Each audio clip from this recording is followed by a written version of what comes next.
Selamat datang di AI Podcast, saya Ardi, dan di sebelah saya ada rekan saya. Halo semuanya, saya Gadis, senang bisa kembali menemani para orang tua di episode kali ini. Nah, kali ini kita akan membahas beberapa topik yang sering jadi perhatian para orang tua, yaitu imunisasi, alergi, tumbuh kembang, gizi, gangguan tidur, dan kesehatan mental anak.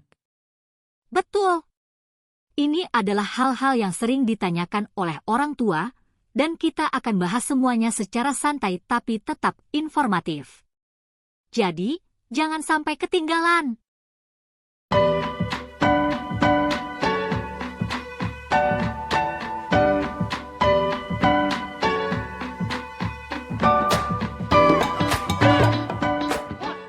Oke, kita mulai dengan imunisasi dulu, ya.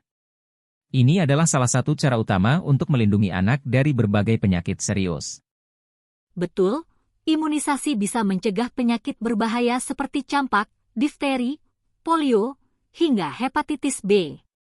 Makanya, imunisasi wajib dilakukan sesuai jadwal yang sudah ditetapkan oleh pemerintah. Nah, ada beberapa pertanyaan dari orang tua soal imunisasi, misalnya, apakah imunisasi bisa menyebabkan efek samping? Itu pertanyaan yang wajar. Efek samping ringan memang bisa terjadi, seperti demam atau kemerahan di bekas suntikan. Tapi itu normal dan tidak berbahaya dibandingkan risikonya jika anak tidak diimunisasi. Kalau ada yang masih ragu soal vaksin, bisa konsultasi dengan dokter ya, karena banyak sekali hoaks yang beredar tentang imunisasi. Sekarang kita masuk ke topik kedua, yaitu alergi pada anak. Ini juga sering dikhawatirkan para orang tua. Betul. Alergi pada anak bisa disebabkan oleh berbagai hal, mulai dari makanan seperti susu dan telur, hingga debu, bulu hewan, atau bahkan udara dingin. Nah, kalau anak mengalami ruam, gatal, atau gangguan pernapasan setelah mengonsumsi sesuatu, bisa jadi itu alergi makanan.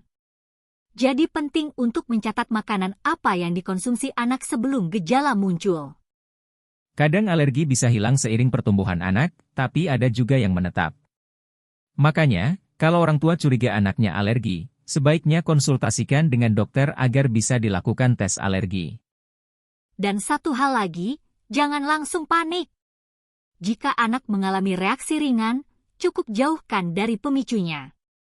Tapi kalau sampai sesak napas atau syok anafilaksis, segera ke dokter atau rumah sakit. Oke, sekarang kita bahas bagian tumbuh kembang anak. Ini juga penting banget buat dipantau orang tua. Iya, tumbuh kembang anak itu meliputi pertumbuhan fisik seperti berat dan tinggi badan, serta perkembangan motorik, bahasa, dan sosialnya. Banyak orang tua bertanya, bagaimana cara memastikan anak tumbuh sesuai usianya? Jawabannya adalah dengan memantau pertumbuhan dan perkembangan setiap bulan, misalnya lewat kartu menuju sehat atau KMS. Kalau misalnya anak terlihat lebih kecil dari teman-temannya, jangan langsung khawatir. Lihat juga faktor genetik dan asupan gizinya. Kalau ada keterlambatan tumbuh kembang, bisa konsultasi ke dokter spesialis anak atau ahli gizi. Selain itu, stimulasi juga penting, ya.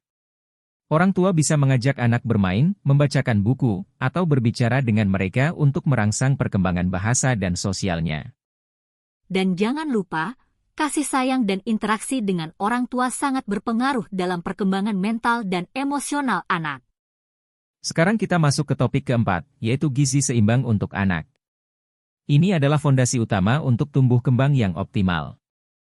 Betul banget! Asupan gizi yang baik sangat mempengaruhi pertumbuhan fisik, perkembangan otak, daya tahan tubuh, dan energi anak dalam menjalani aktivitas sehari-hari. Gizi seimbang itu bukan cuma soal makan banyak, tapi lebih kepada memastikan setiap makanan yang dikonsumsi mengandung zat gizi yang lengkap. Betul!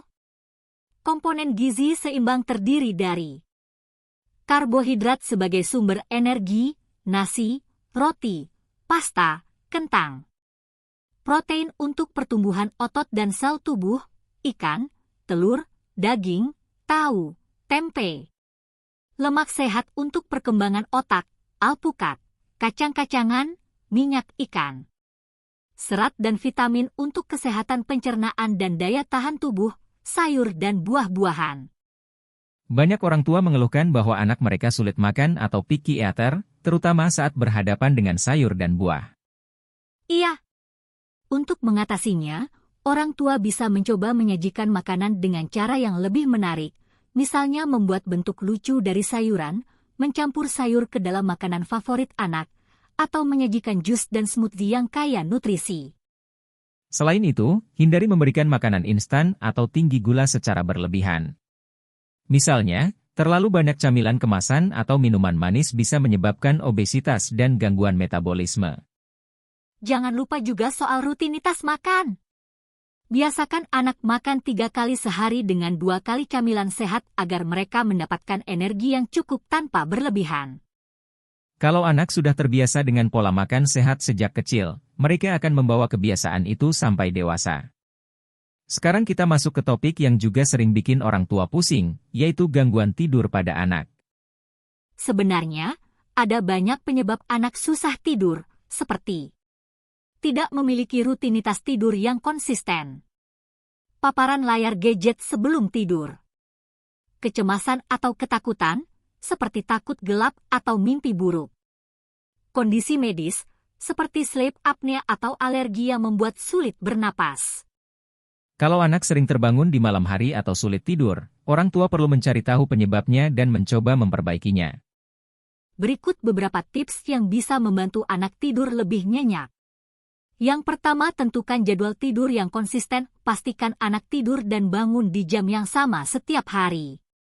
Kedua, hindari gadget sebelum tidur, cahaya biru dari layar gadget bisa mengganggu produksi hormon melatonin yang mengatur tidur. Ketiga, ciptakan suasana kamar yang nyaman, gunakan pencahayaan redup, suhu kamar yang sejuk, dan hindari suara bising. Terakhir, buat rutinitas sebelum tidur bisa dengan membacakan buku, mandi air hangat, atau mendengarkan musik yang menenangkan. Kalau gangguan tidur anak terus berlanjut, orang tua bisa berkonsultasi dengan dokter untuk mencari tahu apakah ada masalah medis yang mendasarinya. Topik terakhir kita hari ini adalah kesehatan mental anak. Ini sering dianggap sepele, padahal sangat penting. Kesehatan mental anak bisa dipengaruhi oleh banyak hal, seperti tekanan akademik, misalnya tuntutan nilai tinggi dari sekolah atau orang tua. Masalah dalam keluarga, konflik di rumah bisa membuat anak cemas atau stres. Kurangnya interaksi sosial, anak yang kurang bersosialisasi bisa merasa kesepian atau tidak percaya diri. Kadang, tanda-tanda anak mengalami gangguan mental tidak terlalu terlihat. Mereka bisa jadi lebih diam, mudah marah, atau mengalami perubahan nafsu makan dan pola tidur. Untuk membantu anak menjaga kesehatan mentalnya, orang tua bisa melakukan beberapa hal ini. Pertama, bangun komunikasi yang baik, dengarkan perasaan anak tanpa menghakimi. Yang kedua, berikan ruang untuk berekspresi, biarkan anak menyalurkan emosinya lewat seni, olahraga, atau aktivitas lain yang mereka sukai. Ketiga, kurangi tekanan akademik berlebihan, jangan hanya fokus pada nilai, tapi juga perkembangan mental dan emosional anak. Keempat, ciptakan lingkungan yang positif dan penuh kasih sayang. Anak yang merasa dicintai dan diterima akan tumbuh lebih percaya diri dan bahagia. Kalau anak menunjukkan tanda-tanda stres berat atau kecemasan yang berkepanjangan, jangan ragu untuk berkonsultasi dengan psikolog anak. Wah, pembahasan kita hari ini menarik banget, ya? Iya. Semoga informasi ini bermanfaat buat para orang tua dalam menjaga kesehatan dan perkembangan anak mereka. Kalau masih ada pertanyaan, bisa langsung kirim ke media sosial kami. Jangan lupa juga untuk like, comment, share, dan subscribe dan tunggu episode selanjutnya. Sampai jumpa di episode berikutnya, tetap sehat dan bahagia bersama si kecil.